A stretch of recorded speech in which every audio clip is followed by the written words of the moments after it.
Sir science की class में आपका बहुत बहुत स्वागत करता हूँ निर्वाण कैडेट कोचिंग इंस्टीट्यूट की तरफ से। तो कल हम लोगों ने पढ़ा था सामान्य कोशिका के बारे में और आज हम लोग पढ़ते हैं उसी का अगला भाग प्रोकैरियोटिक और यूकैरियोटिक कोशिकाओं के बारे में। यहाँ से क्वेश्चन सीधे सीधे आता है कि निम्नलिखित में से कौन सा गुण या कौन सी विशेषता प्रोकैरियोटिक में पाई जाती है और यूकैरियोटिक में पूछ जाती है। उसके पहले कुछ विशेषताएं आपको और पता होना चाहिए। अगर आपसे पूछा जाए कि पृथ्वी पर सबसे पहले किस प्रकार की कोशिका बनी थी, प्रोकैरियोटिक बनी थी या यूकैरियोटिक बनी थी, तो आप कहोगे पृथ्वी पर जो बनने वाली पहली कोशिका थी या पहले प्रोकैरियोटिक कोशिका बनी थी उसके बाद यूकैरियोटिक कोशिका बनी थी। हम लोग किस प्रकार की कोशिका में आते हैं, तो हम लोग यूकैरियोटिक कोशिका के प्रकार में आते हैं। तो एक एक करके हम लोग अंतर जानना शुरू करते हैं। जो पहला वीडियो नहीं देखा है कोशिका को वो जरूर देख लेगा, तभी ये वाला टॉपिक समझ में आएगा।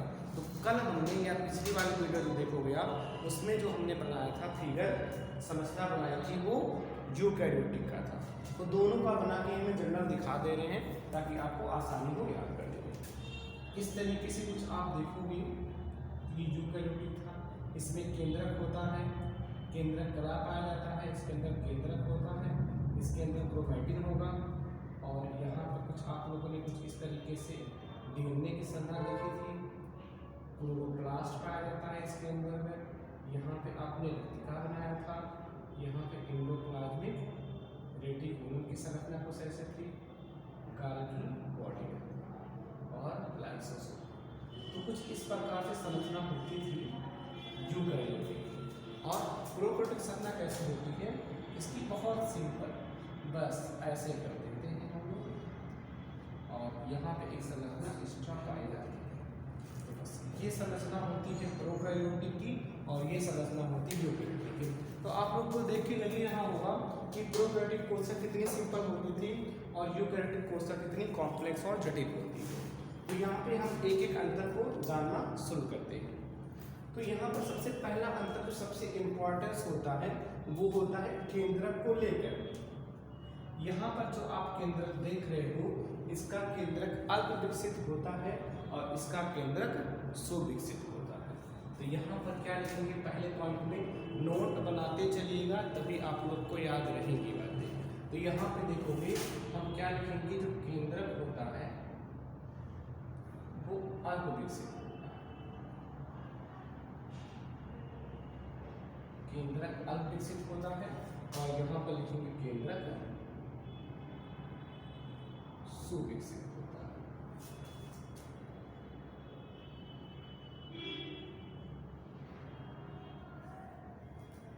दूसरी बात करें जो बहुत इंपॉर्टेंट है और पेपर में कई बार पूछा जा चुका है, जो केंद्रक के ऊपर मेम्ब्रेन पाई जाती है उसको कहते हैं केंद्रक कला कहते हैं।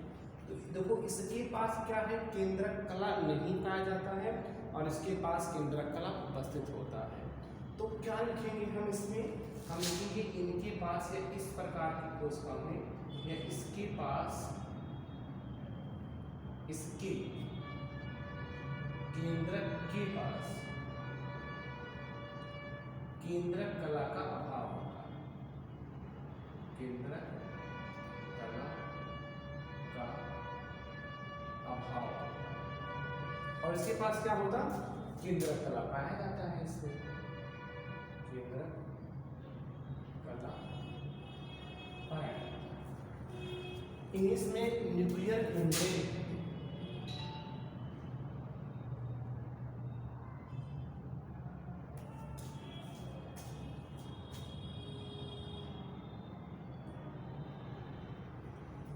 अगर आपसे पूछा जाए कि इंग्लिश वाले भी ध्यान देंगे कि न्यूक्लियर मेम्ब्रेन यूकैरियोटिक में प्रेजेंट होता है और न्यूक्लियर मेम्ब्रेन प्रोकैरियोटिक कोशिकाओं में एब्सेंट होता है। हिंदी वाले ध्यान देंगे कि केंद्रक कला प्रोकैरियोटिक में अनुपस्थित होता है और यूकैरियोटिक में उपस्थित होता है। इतनी बातें आपको ध्यान दीजिएगा, ये इंपॉर्टेंस बहुत इंपॉर्टेंस है, बहुत ज़्यादा इंपॉर्टेंट है। यही बार बार पूछा जाता है कि किसमें केंद्रक कला का अभाव होता है, तो बार बार हम कह रहे हैं केंद्रक कला प्रोकैरियोटिक में नहीं पाया जाता है, यूकैरियोटिक में केंद्रक कला पाया जाता है। चलिए अगले की बात करते हैं, अगला कौन सा अंतर होता है।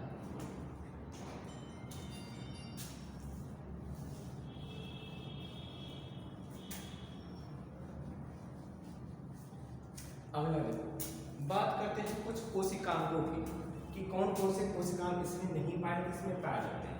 तो उसमें से बात करते हैं, सबसे पहले बात करते हैं हम लोग माइटोकॉन्ड्रिया। माइटोकॉन्ड्रिया, माइटोकॉन्ड्रिया लवक हो गया या हरित लवक कह लीजिए, हरित लवक हो गया, गाल्जी काय, गाल्जी काय और अंतःपरा द्रव्य जालिका, ये सब इसमें कोशिकांग नहीं पाए जाते हैं। क्या होते हैं? माइटोकॉन्ड्रिया, लवक, हरित लवक, गाल्जी काय, अंतःपरा द्रव्य जालिका, रिक्तिका,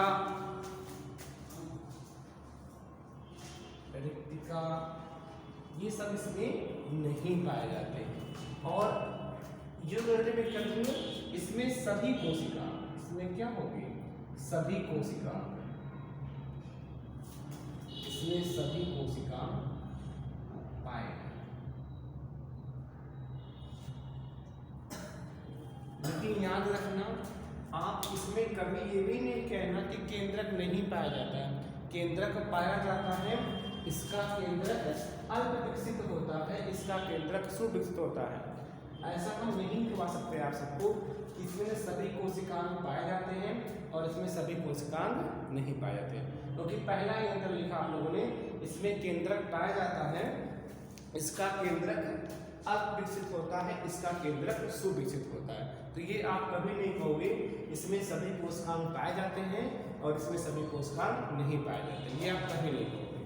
तो ये अंतर आप लोग याद रखिएगा कि कौन कौन से कोशिकांग जो होते हैं वो नहीं पाए जाते हैं प्रोकैरियोटिक के अंदर।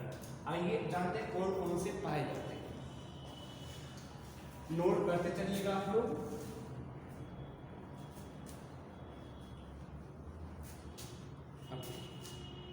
इसमें एक होता है राइबोसोम,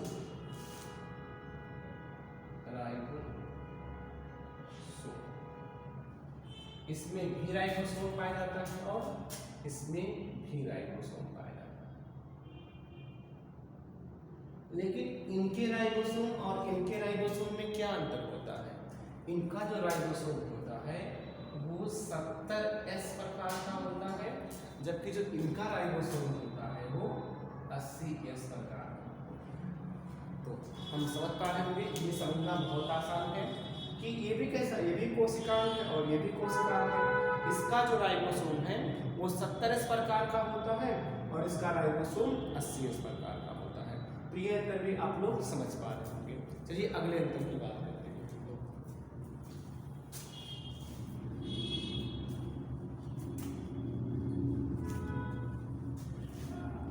अगला अंतर थोड़ा सा आपको समझना होगा ध्यान से, क्वेश्चंस कई बार बनते हैं, बच्चे गलत कर देते हैं। इसके अंदर जो देख रहे हो माइटोकॉन्ड्रिया, ये संरचना जो बनी है इसका नाम है माइटोकॉन्ड्रिया।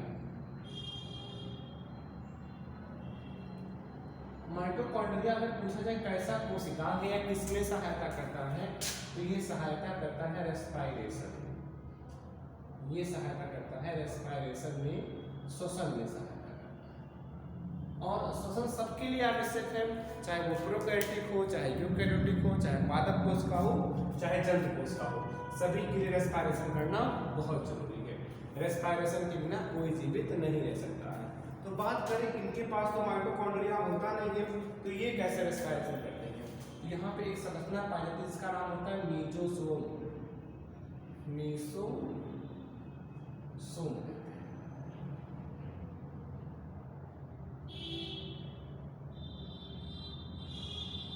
मेसोसोम।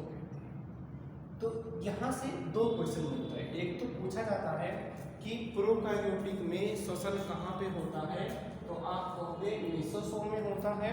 दूसरा पूछा जाता है कि बताइए ये कौन क्या होता है? जीवाणु होता है। पूछा जाएगा कि जीवाणु की जो कोशिका झिल्ली होती है वो मुड़कर कौन सी संरचना बनाती है। तो जीवाणुओं की झिल्ली होती है या कोशिका मेम्ब्रेन होता है, वो कौन सी झिल्ली बनाती है, तो वो मेसोसोम बनाती है। तो यहाँ से 2 क्वेश्चन बनेगा, याद रखिएगा कि मेसोसोम में क्या होता है, श्वसन होता है और उसी की जो मेम्ब्रेन होती है वो मुड़कर मेसोसोम नामक संरचना बनाती है। ये केवल किसमें होगा, ये होता है कि प्रोकैरियोटिक में, ये यूकैरियोटिक में नहीं पाया जाता, क्योंकि इसके स्थान पे इसमें क्या पाया जाता है, माइटोकॉन्ड्रिया पाया जाता है। तो ये आपको याद रखना होगा। अगले अंतर की बात करते हैं हम लोग। अगले अंतर की बात करते हैं कि इसमें गुणसूत्रों की संख्या कितनी होती है। अगर पूछा जाए गुणसूत्रों की संख्या इसमें कितनी होती है, तो बस इसमें गुणसूत्रों की संख्या 1 होती है। और इसमें कितनी होती है, 2 होगी या 2 से अधिक।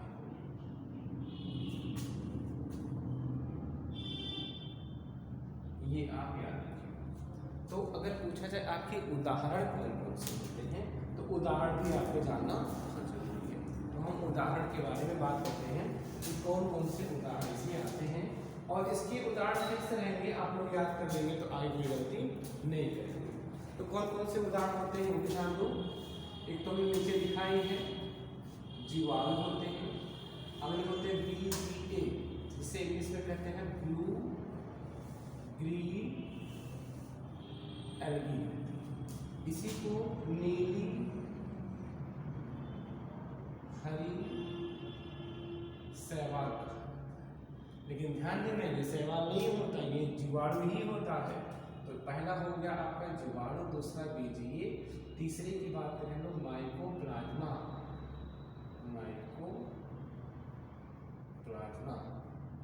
आर्कीबैक्टीरिया,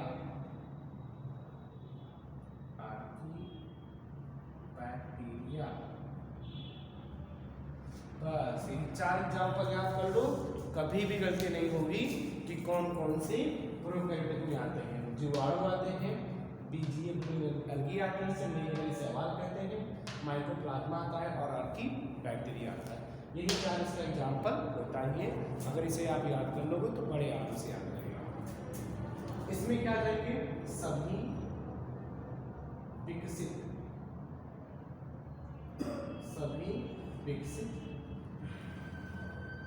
जंतु और